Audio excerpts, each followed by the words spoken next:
Hello student, welcome to our channel RSD online classes. आज मैं आप लोगों के साथ छत्तीसगढ़ माध्यमिक शिक्षा मंडल रायपुर शैक्षणिक सत्र 2021-22 माह जनवरी आपके लिए असाइनमेंट नंबर 6 जो है केमिस्ट्री के, उसके सॉल्यूशन आपके साथ शेयर कर रही हूँ। तो बढ़ते हैं इसमें। पहला प्रश्न है आपका, हिंसबर्ग अभिकर्मक का रासायनिक नाम और सूत्र लिखिए। तो यहाँ पर हिंसबर्ग अभिकर्मक क्या होते हैं? वो होते हैं बेंजीन सल्फोनिक क्लोराइड, जिसका फॉर्मूला है C6H5SO2 और Cl। सेकेंड है आपका, एनिलीन की निम्न से अभिक्रिया बताइए। तो एनिलीन की अभिक्रिया एसिटिक एनहाइड्राइड और H2SO4 के साथ रिएक्शन देखेंगे। तो इसमें पहली रिएक्शन है आपका एसिटिक एनहाइड्राइड के साथ रिएक्शन। तो एनिलीन की जब हम एसिटिक एनहाइड्राइड के साथ रिएक्शन कराते हैं तो हमको एन फेनिल एथेनेमाइड जो है वो मिलता है, और इसके अलावा हमको एसिटिक एसिड जो है वो प्राप्त होता है।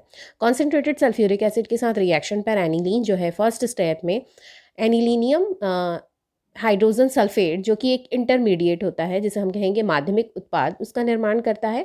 फिर उसके बाद ये रिएक्शन जब इसको हम हीट देते हैं 453 से 473 केल्विन पर, तो ये हमको सल्फोनिलिक अम्ल और ऑर्थोनिलिक अम्ल जो है वो प्राप्त कराता है। अगला है आपका, एल्किल हैलाइड का अमीनो अपघटन जो है वो शुद्ध प्राथमिक एमीन बनाने के लिए एक अच्छी विधि नहीं है, इसका कारण बताइए। तो इसका उत्तर है, एल्किल हैलाइडों का अमीनो अपघटन करने पर शुद्ध प्राथमिक एमीन ही प्राप्त नहीं होता है। यदि अमोनिया जो है वो आधिक्य में मिला दिया जाए, यानी उसे ज़्यादा कर दिया जाए, तो रिएक्शन में केवल प्राथमिक ही नहीं, द्वितीयक और तृतीयक अम्ल जो है वो भी उन मिलते हैं। तो इसमें क्या होगा, ज़्यादा आप अमोनिया लेते जाएंगे या उसका कंसंट्रेशन बढ़ा, तो उस कंडीशन में तीनों प्रकार के एमीन जो है वो हमको उसका मिश्रण मिलेगा। इसीलिए और उनको हमको पृथक कर पाना मुश्किल हो जाता है, यानी कठिन होता है। इसलिए एल्किल हैलाइड में हम अमीनो अपघटन से शुद्ध प्राथमिक अम्ल जो है वो नहीं प्राप्त कर पाते हैं। अगला है आपका, प्राथमिक एमीन के संश्लेषण में गैब्रियल थैलेमाइड संश्लेषण को प्राथमिकता दी जाती है, इसका कारण लिखिए। तो देखिए, गैब्रियल थैलेमाइड संश्लेषण में अमीन का मिश्रण प्राप्त नहीं होता, केवल प्राथमिक अमीन शुद्ध रूप में प्राप्त होता है, इसलिए यह विधि जो है वो महत्वपूर्ण है। इसमें थैलेमाइड को आप देख सकते हैं, थैलेमाइड की रिएक्शन हम पोटेशियम हाइड्रोक्साइड जो अल्कोहलिक सॉल्यूशन है उसके साथ कराते हैं, तो हमको पोटेशियम थैलेमाइड का फॉर्मेशन होगा। पोटेशियम थैलेमाइड जो है वो एल्किल हैलाइड या कोई भी आयोडाइड है, एल्किल आयोडाइड के साथ रिएक्शन पर पोटेशियम आयोडाइड रिमूव करता है और एल्किल थैलेनामाइड देता है। एल्किल थैलेमाइड डाइल्यूट HCl के साथ रिएक्शन पर तनु HCl के साथ अभिक्रिया करने पर थैलिक एसिड और ज़्यादा मात्रा में या शुद्ध रूप में हमको प्राथमिक एमीन प्राप्त कराता है। इसीलिए यहाँ पर हम गैब्रियल थैलेमाइड का यूज़ करते हैं प्राथमिक एमीन प्राप्त करने के लिए। प्रश्न क्रमांक इसमें है इसका, निम्न को क्षारीय प्रबलता के घटते क्रम में व्यवस्थित कीजिए।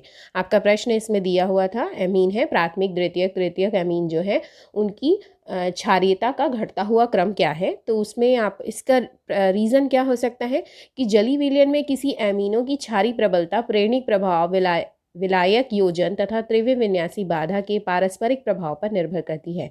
अतः एथिल प्रतिस्थापी एमीनों की क्षारीय प्रबलता का क्रम जो है वो इस प्रकार से होगा। सबसे ज़्यादा जो है वो प्रबल कौन से होंगे? आपका सेकेंडरी, फिर टर्शरी, प्राइमरी और उसके बाद अमीनो ग्रुप। फिर है आपका प्रश्न क्रमांक 3। इसमें पहला प्रश्न है आपका, अल्फा ग्लूकोज तथा बीटा ग्लूकोज में क्या अंतर है। अल्फा ग्लूकोज और बीटा ग्लूकोज में क्या है, फर्स्टली हम उसकी स्ट्रक्चर में डिफरेंस देख लेते हैं। इसमें अगर आप यहाँ पर देखें तो फर्स्ट पोजीशन पर जो हाइड्रोजन समूह है, दोनों में देखिए, अल्फा में फर्स्ट पोजीशन पर जो हाइड्रोजन है और बीटा ग्लूकोज में भी जो फर्स्ट पोजीशन पर ऊपर में कौन होता है, हाइड्रोक्सिल ग्रुप है। तो इसमें हाइड्रोक्सिल ग्रुप जो रहते हैं वो जो आपके CH2OH ग्रुप है उसके ऑपोजिट डायरेक्शन पर होते हैं, तो वो अल्फा ग्लूकोज होते हैं। जबकि बीटा ग्लूकोज में हाइड्रोक्सिल ग्रुप जो है वो CH2OH के ऑपोजिट डायरेक्शन में नहीं होता है, उसी के समान होता है, इसलिए वो बीटा पोजीशन पर ग्लूकोज या बीटा ग्लूकोज जो है वो कहलाता है। अगर हम इसमें दूसरा अंतर देखें तो इनका जो मेल्टिंग पॉइंट है वो कितना होता है, 146 डिग्री सेल्सियस, और बीटा ग्लूकोज का मेल्टिंग पॉइंट होता है 150 डिग्री सेल्सियस। तीसरा है क्रिस्टलाइजेशन। तो क्रिस्टलाइजेशन के बेसिस पर हम इसको इस प्रकार से डिफरेंस इसमें बता सकते हैं कि अल्फ़ा ग्लूकोज में इसके जलीय घोल में अल्फ़ा ग्लाइकोपायरेनॉज के रूप में क्रिस्टलीकृत का गुण होता है, जबकि बीटा ग्लूकोज में इसके जलीय घोल में बीटा ग्लाइकोलिक पायरेनोज हाइड्रेट के रूप में क्रिस्टलीकृत करने की इसमें क्षमता पाई जाती है। इसका विशिष्ट आघूर्ण हम देखेंगे तो अल्फ़ा ग्लूकोज का विशिष्ट आघूर्ण होता है 112.2 डिग्री और बीटा ग्लूकोज का होता है 18.7। अगला है आपका इसमें ग्लूकोज की पायरेनोज संरचना को इस पर समझाइए।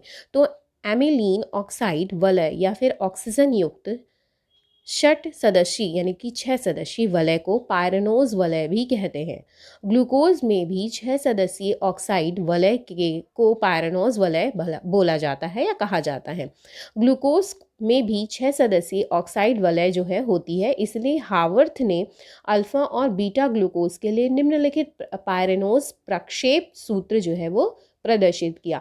देखिए ग्लूकोज जो होते हैं वो क्या है, 6 सदस्यीय संरचना होती है जिसका फॉर्मूला होता है C6H12O6। ठीक है, यहाँ पर अगर हम कार्बन की अगर चेन श्रृंखला यानी फिशर प्रोजेक्शन फॉर्मूला लेंगे तो उसको हम एक चेन के फॉर्म में फर्स्ट स्ट्रक्चर में देख सकते हैं।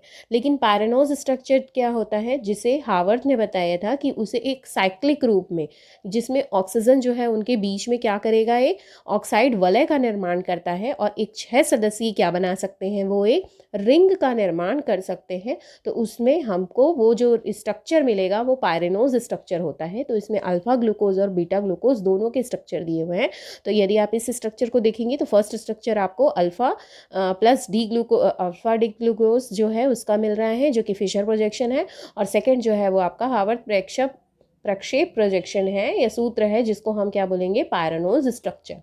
वैसे ही आप बीटा ग्लूकोज का भी देख सकते हैं। तो बीटा ग्लूकोज में भी आप क्या करेंगे, उसका पहले सिंपल स्ट्रक्चर देखेंगे जो कि कैसा है आपका स्ट्रक्चर, एक ओपन चेन के फॉर्म में है जो कि फिशर प्रोजेक्शन है, और दूसरा आपका क्या है, पायरेनोज स्ट्रक्चर के रूप में, जिसमें ऑक्साइड जो है वो वलय के रूप में होती है और 6 सदस्यीय जो है वो चक्री संरचना का निर्माण करते हैं। ये भी आपका हावर्थ प्रक्षेप सूत्र है। अगला है आपका प्रश्न कि उस अभिक्रिया को लिखिए जो यह दर्शाती है कि ग्लूकोज के सभी कार्बन परमाणु एक सीधी श्रृंखला में जुड़े हुए होते हैं। तो अगर आप देखें तो ग्लूकोज को हम आयोडाइड के साथ अपचयन पर यदि हम रिएक्शन कराते हैं तो हमको एन-हेक्सेन जो है वो मिलता है। तो इससे यह स्पष्ट होता है कि ये एक ओपन चेन रिएक्शन है। ओपन चेन अभिक्रिया से ये हमको क्या दे देगा, ये एक रिएक्शन जो है वो फॉर्म कर सकता है। अगला है आपका अमीनो अम्ल की उभयधर्मी प्रकृति समझाइए। तो अमीनो अम्ल में एक कार्बोक्सिलिक समूह अम्लीय तथा अमीनो समूह जो है वो क्षारीय गुण होने के अणु जो है वो उसमें पाए जाते हैं। उभयधर्म क्या होता है, ना तो वो अम्लीय होता है ना वो क्षारीय होता है, या हम कह सकते हैं कि वो दोनों गुण प्रदर्शित करता है, तो वो क्या होगा, उभयधर्मी होता है। तो अमीनो अम्ल में कार्बोक्सिलिक समूह है जो अम्लीय गुण दर्शा रहा है, और अमीनो समूह जो है वो क्षारीय समूह जो है वो क्या करता है, उसके क्षारकीय गुण को प्रदर्शित करता है। तो जब हम इसमें देखें कार्बोक्सिलिक समूह यानी कि COOH समूह में H+ जो है वो खोता है तथा NH2 समूह उसे स्वीकार कर लेता है तथा ज्विटर आयन का निर्माण करता है। यहाँ पे आप देख सकते हैं एसिड ग्रुप है, यहाँ पे वो क्या कर रहा है, H+ आयन जो है वो अपना खो देता है और NH2 जो रहेगा उस H+ आयन को स्वीकार करता है और क्या बना लेता है, NH3+ और CHCOO- जो कि क्या है, एक ज्विटर आयन जो है उसका निर्माण है। द्विध्रुवी या ज्विटर आयन संरचना के कारण अमीनो अम्ल उभयधर्मी प्रकृति के होते हैं। अमीनो अम्ल की अम्लीय प्रकृति NH3+ के कारण होती है तथा क्षारीय प्रकृति जो है वो यहाँ पर COO- समूह के कारण होती है। अगर आप इस स्ट्रक्चर को इक्विलिब्रियम रिएक्शन में देखेंगे तो ये इस प्रकार से है, जिसमें एक में ज्विटर आयन का जो है वो फॉर्मेशन होता है। अगला है आपका न्यूक्लिक अम्लों के जैविक कार्य लिखिए। तो इसका उत्तर है न्यूक्लिक अम्ल के अंतर्गत DNA तथा RNA है। इस मतलब DNA RNA ही है क्या जो हमारे न्यूक्लिक एसिड होते हैं, जिसके कार्य जो है वो हम इस प्रकार बता सकते हैं कि माता पिता के गुण जीन द्वारा संतानों में ले जाए जाते हैं। ये जीन DNA के बने होते हैं, अतः DNA आनुवांशिक वाहक के रूप में कार्य करते हैं। दूसरा है DNA एंजाइम के निर्माण में नियंत्रण रखता है। न्यूक्लिक अम्ल राइबोसोम में होने वाली प्रोटीन संश्लेषण को नियंत्रित करता है। RNA की मात्रा मनुष्य की तीव्रता को बुद्धि की तीव्रता, यहाँ पर आप लिख सकते हैं बुद्धि की तीव्रता को बढ़ा देती है तथा जिससे उसकी स्मरण शक्ति बढ़ती है। आप यहाँ पर इसको सुधार करके लिखेंगे कि यहाँ पर आपका क्या आएगा, बुद्धि की तीव्रता, क्योंकि आरएनए जो है वो भी आपका इसमें प्रेजेंट होता है। अगला है आपका यहाँ पर कि प्रोटीन की द्वितीयक संरचना को समझाइए। तो प्रोटीन की द्वितीयक संरचना जो रहती है वो क्या होती है, में पॉलीपेप्टाइड श्रृंखला का एक निश्चित क्रम व्यवस्थित होकर के एक विशिष्ट आकृति बनाता है। इसमें प्रोटीन की दो सामान्य संरचनाएं जो है वो प्राप्त होती है, जिसमें यदि हम सेकेंडरी स्ट्रक्चर को देखें तो वो दो टाइप से होंगे। फर्स्ट होगा आपका अल्फा हेलिक्स और दूसरा होता है आपका बीटा प्लेटलेट शीट संरचना। ठीक है, तो अल्फा हेलिक्स क्या होती है, यदि अमीनो अम्ल का हाइड्रोकार्बन एल्किल समूह बड़ा हो तो अमीनो अम्ल का एक कार्बोनिल समूह CO तथा NH के मध्य अंतराणुक हाइड्रोजन बंध बनाता है, जिससे पॉलीपेप्टाइड श्रृंखला स्पाइरल संरचना प्राप्त कर लेती है। बहुत सारे रेशेदार प्रोटीन जैसे कि अल्फा कैटायन जो कि बाल, नाखून, वूल, त्वचा, चोंच में जो है वो अल्फा हेलिक्स संरचना जो है वो पाई जाती है। फिर है दूसरा आपका बीटा प्लेटलेट शीट संरचना। बीटा के संरचना स्ट्रक्चर कैसे होता है कि प्रोटीन में एल्किल समूह जब हाइड्रोजन के समान छोटा होगा तो पॉलीपेप्टाइड श्रृंखला जिगजैग में व्यवस्थित हो जाती है, जिससे R यानी एल्किल ग्रुप जो रहेगा वो एकांतर क्रम में व्यवस्थित हो जाएगा। इस प्रकार दो पड़ोसी पॉलीपेप्टाइड श्रृंखला एक ओर से अंतराणुविक हाइड्रोजन बंध के द्वारा जुड़ा रहता है, जिसे बीटा प्लेटलेट शीट की संरचना जो है वो प्राप्त होती है। यहाँ पर आकर आपका असाइनमेंट के सॉल्यूशन खत्म होते हैं। अगर आपको हमारे सॉल्यूशन पसंद आते हैं तो उसे लाइक करते रहिए, ज़्यादा से ज़्यादा इसे शेयर करते रहिए और हमारे चैनल को सब्सक्राइब करना बिल्कुल नहीं भूलिए, क्योंकि आपका सब्सक्रिप्शन ही हमारा मोटिवेशन होता है। Thank you so much.